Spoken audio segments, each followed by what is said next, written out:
Feeling like a captive in your own thoughts? Well, it may be past lies that you're still believing that keeps you right there. On this episode of the Contagious Influencers of America podcast, find the truth to set you free. And I just catch this glimpse of myself in the mirror as I walk by. And as I catch that glimpse, I just see who I am. And I think at that moment for me, it was just a realization that I was going to spend my whole life building what I'd come from and running, or stopping long enough to face it.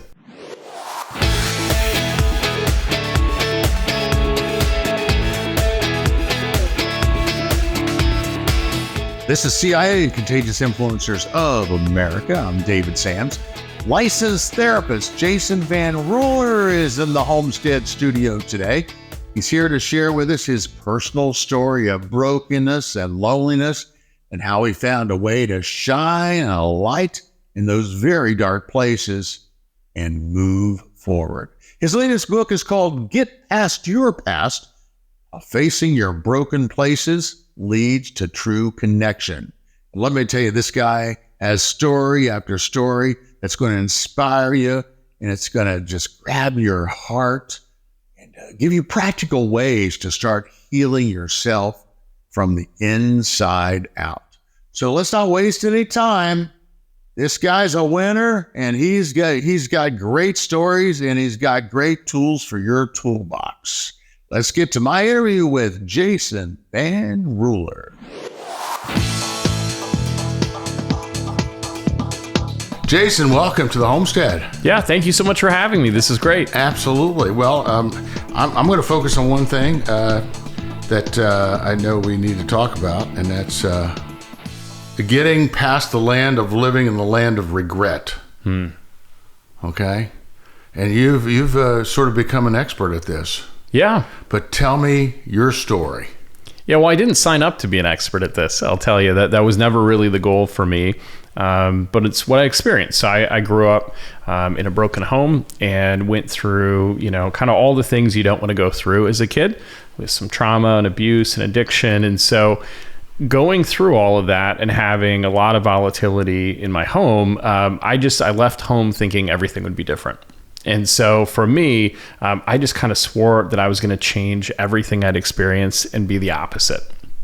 But the challenge is I didn't really know how to do that. I knew I wanted to do that, but I didn't know what that actually meant. And so when you know it, although I had the best of intentions, I went and I started to just create the life I was running from because I'd never really dealt with it. So tell me, what were some of the things you wanted to run away from, that you wanted to reinvent? Yeah, well, the relationships that I had seen growing up were not healthy relationships. So I'd seen very toxic relationships that were abusive at times. I'd seen just mismanagement of things. I'd really seen a lack of even, pursuing of what God's will is for us. And so living in that space, it was just sort of a no holds bar, like whatever goes, goes. And if it's what I want to do, it's what I want to do. And people get hurt by that. Mm-hmm. And so sometimes I was at the end that got hurt. And so for me, having experienced those things, I learned that relationships are hard. Relationships are wounding. You probably shouldn't trust anybody, right? Mm-hmm. God's there, but God's somewhere a long ways away, and sometimes pops in and sometimes doesn't. And so I just learned all these lessons, and the lessons for the most part were ones that were not so helpful to building the life I wanted. So tell me about one of those times give me a story. Tell me something you had experienced that you lived through, that you look back on now and go, oh my gosh, how'd I get through that? Yeah. I mean, there's a number of them to draw from. I think for me, when my parents divorced, that was very challenging. And so that just kind of threw my whole life into chaos. And so didn't really have a schedule or anything like that. And my parents actually, they were not friends when they divorced. And so ended up, I had to go to court with them and testify and do all these things that kids really shouldn't have to do. And in doing those things, just felt like I'm never going to get through this, right? It just felt like the floor was always moving on me and I could never get stable. And so I just remember being a kid, praying through how do I go through this situation with court where I'm going to please both parents so they love me when I have to pick a side? And so it just seemed to me to be this impossible task of trying to do the right thing and get people to love you at the same time. And so getting through that, I felt like, well, wow, I really did that. But later I learned I shouldn't even have had to do that. And so I think for a long time, I didn't even know what I didn't know. And so I just felt like there was a right way to operate in the wrong room. And what I've learned getting healthier is that the right way to do it is to not be in that room. And how did you learn that? What happened that you were able to get that bolt of lightning or that knowledge? Yeah, I mean, I'd like to say I did that quickly, but I tell everybody I'm kind of a slow learner. So like I said, I left home after graduating and of course was going to create a different life. And then I remember it pretty distinctly because I was living in Minneapolis at the time. And I woke up one morning and it was a morning after I'd gone out. I drank too much, smoked marijuana, woke up, had $0 in my wallet. No money left on a credit card. They were maxed out. And literally kind of one of the first thoughts of my brain was, where did I park my car? Because I was a little worried they might repo it. Okay. And so I'm thinking about this. I'm stressed. I don't feel well. And I'm walking in my apartment and I just catch this glimpse of myself in the mirror as I walk by. And as I catch that glimpse, I just see who I am. And I think at that moment for me, it was just a realization that I was going to spend my whole life building what I'd come from and running or stopping long enough to face it. And so I'd like to say that one decision changed everything, but it was actually that decision times 1,000. That was just the starting point for me. So for somebody that's going through something like-minded right now,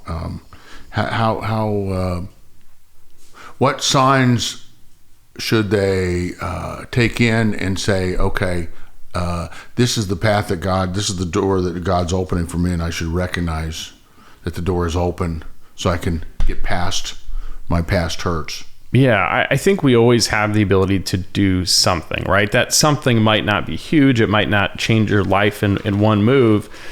But I think we have to look at, and everyone views God differently, but God's not calling us to these unhealthy relationships. He's not calling us to be small and to abandon ourselves and live in pain. And so what steps can I take, as small as they are, even today? So I tell somebody, even today, if you're hearing this, what is one small thing you could do today that you feel like would make your life better? And maybe that's just eating a little healthier or not drinking so much, but whatever that small thing is, do that instead of spending all your time thinking about the big thing, because the big thing just leads us to be overwhelmed and get stalled out before we start. Tell me about the past powers of future and how to accept your past in order to move forward in life. Yeah, so I work with so many different people, and in my career, I've been really lucky to work with people all the way coming out of prison, all the way up to people who are, professional athletes and performers. And so what I found, regardless of where we come from or socioeconomic status, is that if we haven't dealt with and examined what we learned in our past, we just replicate that. And so there is really good stuff and fruitful stuff that comes from identifying, am I operating with an outdated system? Because some of the things we learned maybe never were accurate, or maybe weren't helpful, or maybe just were accurate in that time, but they aren't today. And so if we never take the time to look at that, we just keep doing it, right? And so it's in the continuing to do it, we often get stuck. Okay. So,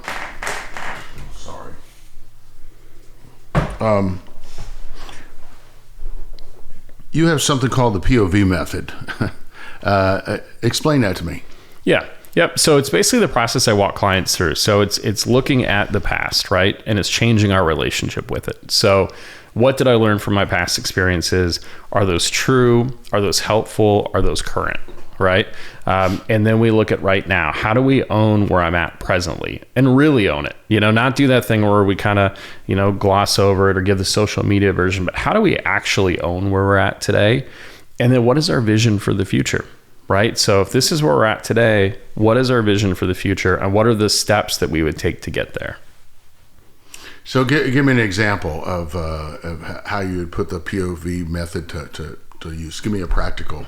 Yeah. So a lot of times, I mean, there's some common messages, but a lot of times from the past, we might get a message like, I'm not enough, right? I just will never measure up no matter what I do.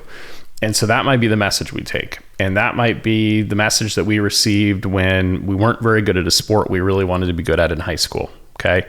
And so maybe you weren't good enough to make the varsity team in high school, but is that true today? Or is that a general truth about you? It's probably not, right? So how do we kind of take that and say, well, what is more accurate?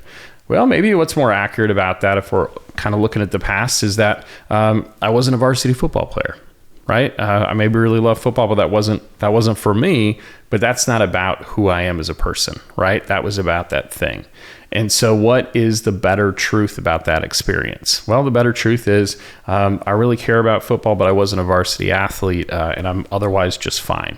Right? So how do we take that? And then we look at in our life now today, how do we own where we're at today? Well, where I'm at today is I'm doing well, but my relationship's really struggling, or I'm always overworking because I feel like I'm not good enough. Okay. Well, what is the vision for our future? Or what is God calling you to do? What do you think that would look like? Well, my vision for the future is that I have greater happiness and contentment. Okay. Well, how do we update that message? How do we own where we're at today? And then what do we need to do to get there, right? Well, I need to work less, or I need to invest in my relationships, or I need to find a way for me to get to a place of valuing myself more. And so each step would include some tasks, but the goal really with that is to get people to move. You know, one of the biggest challenges we have is insight is great, right? As a therapist, we talk a lot about insight, but insight without action just keeps us stuck. We really don't get anywhere. And so how do we pair the insight with the action? And why is it so important for us to deal with our brokenness head on, as opposed to just moving forward and not looking in the rear view mirror? Yeah, well, plenty of us do, right? I mean, that's definitely something I tried to do for a long time. And so I definitely understand why people would want to do that. And I'd relate to that. I think the challenge is if we don't, we tend to have the same problems over and over again, and they're often tied to that, right? And so it's kind of like, if you ever watch Scooby-Doo, the villain is wearing a mask, but it's always the same person, right? They're always like, well, it's the same person in a different outfit. And I think if we don't deal with our past, the problems we have are usually the same things in a different outfit, right? And so the goal is, yeah, is it difficult to look at some of this stuff? Sure.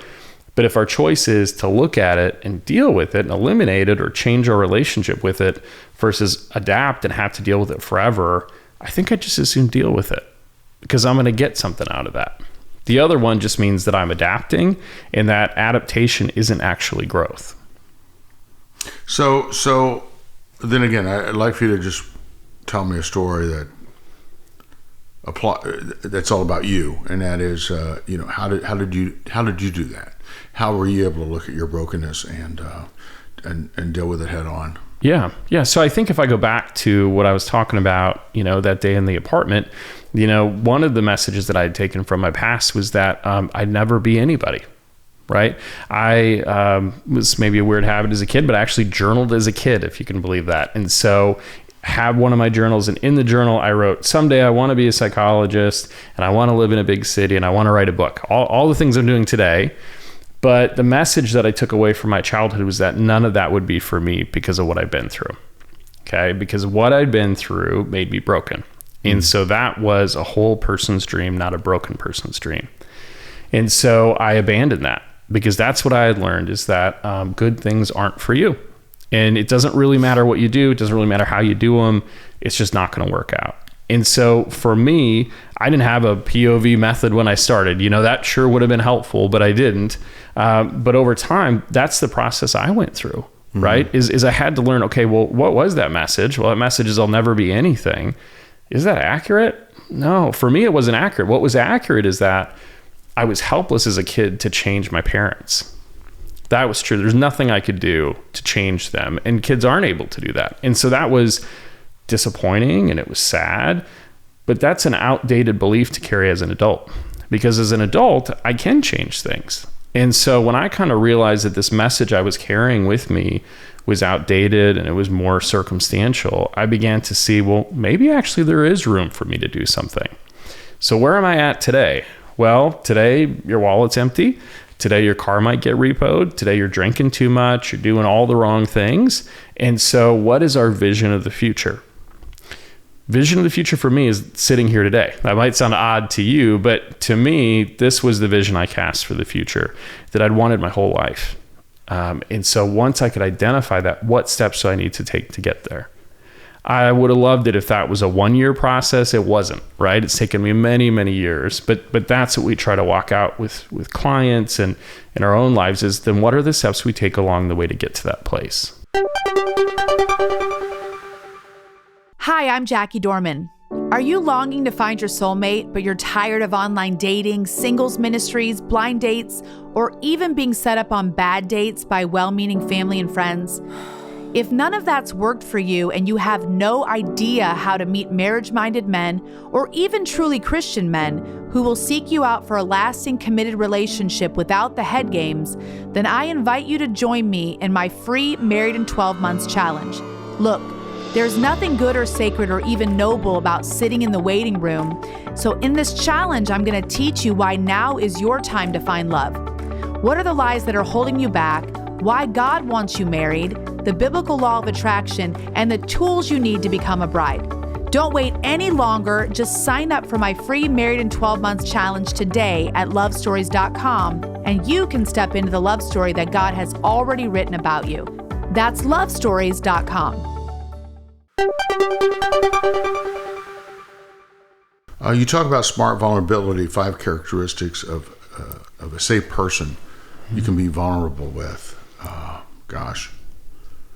First of all, how do you know you can trust that person? Yeah, you do it incrementally, right? So the danger is if I come from an environment where people are unsafe and then I decide that I want to try vulnerability out, what I see people do often, what I've done myself, is we then really share vulnerable stuff, right? We say, okay, now I've decided I'm going to be vulnerable with you. But if we don't qualify that, what is likely to happen is we choose the wrong person because we're choosing people we've known and they don't know what to do with it or they don't respond well to it or they're not in a place with capacity. And so we leave feeling rejected and it shuts us down. So the way we find safe people is to try incrementally to let them in, right? So that might even just look like saying generally, I'm struggling. Right? We might not have to tell them every single detail, but I'm struggling. Okay, how do they receive that? Right? Are they good stewards of that information? Do they help me? If they do, maybe I can lean into that a little bit more. But we have to really work through that process because otherwise what people do is they try it, they get rejected, and then that confirms that story and they say, see, this is why I don't do this. See, I got all my courage up and I tried with this person and this person might not have even known that was your one shot at vulnerability and now they blew it and so I'm done. And so what I try to talk to people about is just to give them a chance to be successful. And so we got to work towards that, which means just starting out small, just acknowledging here's where I'm at, here's where I'm struggling. So tell me some of the other characteristics of a safe person. Yeah. They want to help you. Right? So they actually want to help you. And so what I would call it is not having an agenda. Sometimes we tell people things that have an agenda about where our life needs to go. And so that help is more about them than us. And so you want to find a person who just generally wants to see you do the thing you're supposed to do. Someone that can hold our confidentiality and is safe in the way we ask them to be, right? We might say, this is just between you and I. I think also someone who can reciprocate that vulnerability. Right?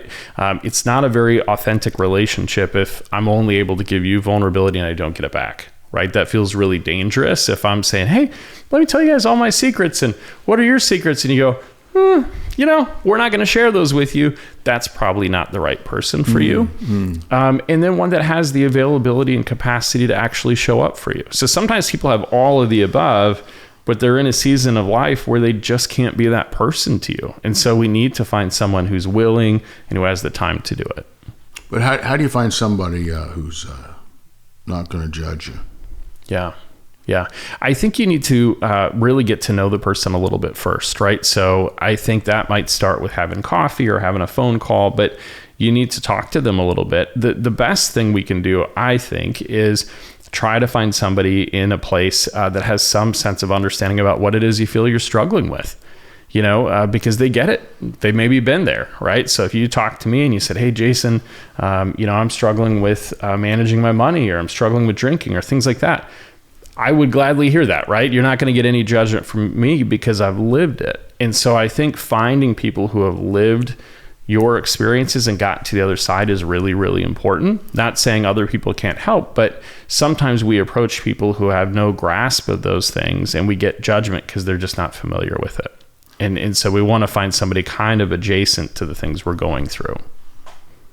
So is that, is the best place to find that a support group? Yeah, I mean, that's one place. I think that can be hard for people. That's sometimes a challenge to start with that. I think it could be a pastor, a friend, I think a mentor. Yeah, but how do you find a pastor or anybody in the Christian world who's not going to judge you? How do you find that person? Because they all say they'll judge you and then they judge you. Yeah. And I'm not saying everybody, but we've all been through this. Sure. Oh, I'm not going to tell you about this or that, or I'm going to tell you about this or that. And next thing you know, it's, an issue. I'm trying to get, I mean, it all sounds good. Sure. Okay. Yeah. It all makes sense to me. Okay. But let's say you got a porn issue, or you got a drinking issue, or you got a, oh my gosh, I do these terrible things issue. How do you find somebody that you can trust to talk about this? Yeah. Well, I mean, I think if you kind of want to guarantee you can trust somebody, you'd probably go to a therapist, right? Because that's what they're there for. And most therapists I know need a therapist. Well, we do, and we have them. I am a therapist who has a therapist because I think if I don't, that's a problem. Yeah. So I'd say if that, for you, if you can't identify somebody immediately in front of you that could do that, I think there are professionals that can help where it's literally their job. I think the challenge, though, is whether it's a professional or a person, we can't guarantee anybody is going to do anything, right? And so that is some of the risk that we take to step out and be in vulnerability, is that sometimes it isn't going to work, right? And so that's, again, if we come back to, are we choosing to grow in this, or are we choosing to run from it? If we're choosing to grow in it, that means sometimes it's not going to work, right? Sometimes we're going to find somebody and we're going to be disappointed. And some of what makes that easier is to realize that sometimes we disappoint other people too, right? Sometimes people are really needing us and we don't show up the way they need to. But I think you can try to set yourself up for success by having people who, again, really understand what you're going through, either because they've told you that or it's their job to, and then starting incrementally with them. Mm-hmm. And, when you look back on your life and you see this journey that you've been on, what is the one thing you wish you would have done differently sooner? That's a great question. I wish I would have just been myself. Mm. I spent so much of my life just trying to pretend to be somebody else. And if I'd just been myself earlier, I would have got help earlier. I think I would have been happier.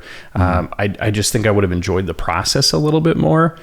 It's kind of like this, when I was having that struggle, I'm in the apartment. One of the things that I do is I had this job downtown, and it didn't pay very well, but it was a job downtown. And so it looked kind of cool. And so I would buy these, I can't believe I'm sharing this, but I would buy these like Italian dress shirts. Okay. But I've always been a broad-shouldered fella. So I would buy these slim-fitting Italian dress shirts that were really too small for me. Okay.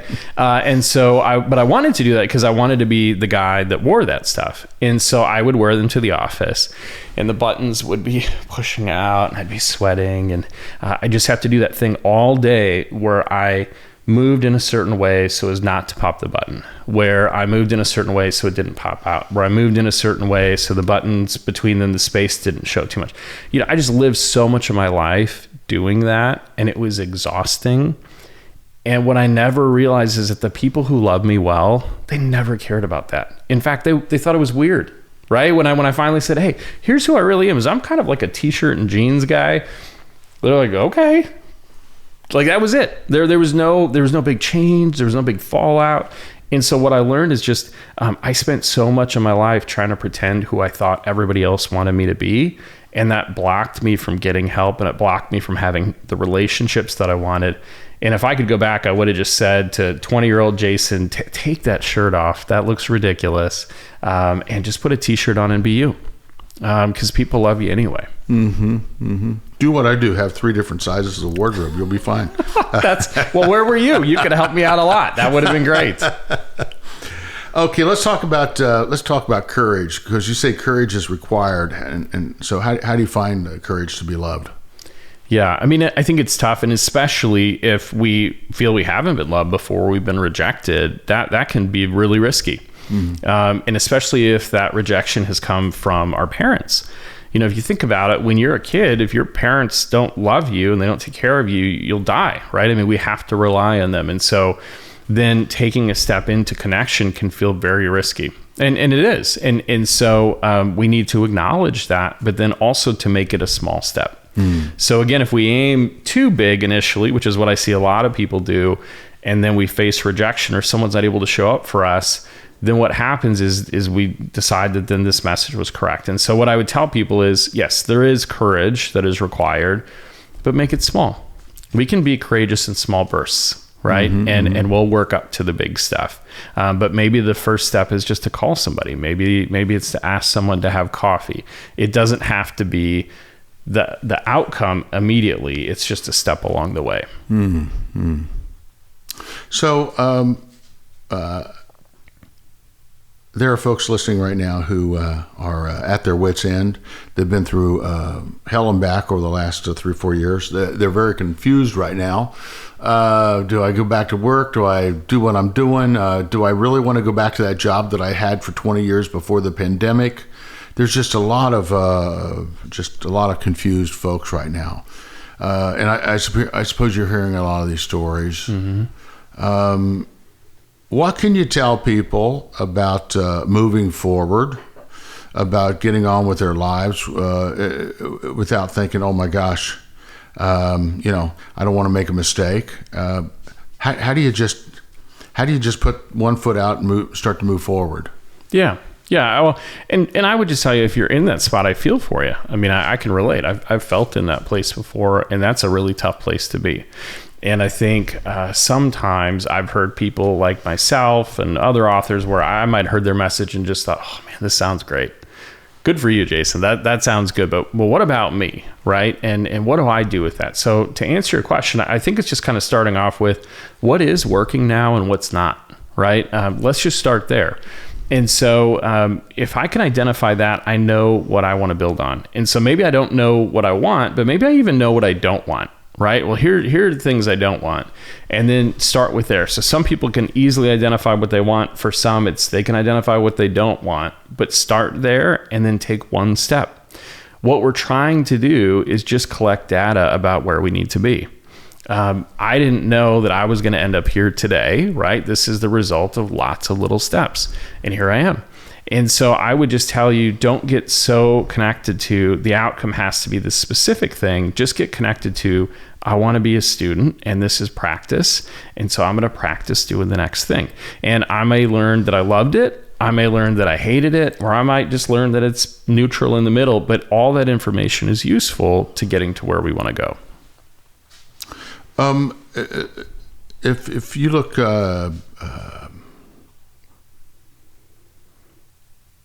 2-3 years down the line, and you are trying to figure out some predicament you're in today, how do you look at things differently now after putting all this practice to use? How do you look at things differently now as you're looking 18, 24, 36 months forward than you did back then? Yeah, I'm much more concerned with day to day being the person I want to be then. That's really what I focus on. I think where I got so stuck before is I knew there was this huge gap between who I was and who I wanted to be. And I just looked at that all the time. And so that was this constant reminder of the disappointment that I had and how I wasn't measuring up. And I think what I do differently today is I have some ideas about the future. Like I know a general area of where I want to go, but I'm much more interested in how did I show up today? Because what I found is if I learn to show up today and give my all, some days will be great, some days will be terrible, and some days will be average, but I will end up in the right place for me. And, I would say for me, many, many times, the place I end up is so much better than I imagined. So much better. And so I've just learned that to really lock myself into it has to look like this gets me in trouble. But instead, who do I want to be today that I actually can be? And where does that person go? And oftentimes it surprises me with how wonderful it's been.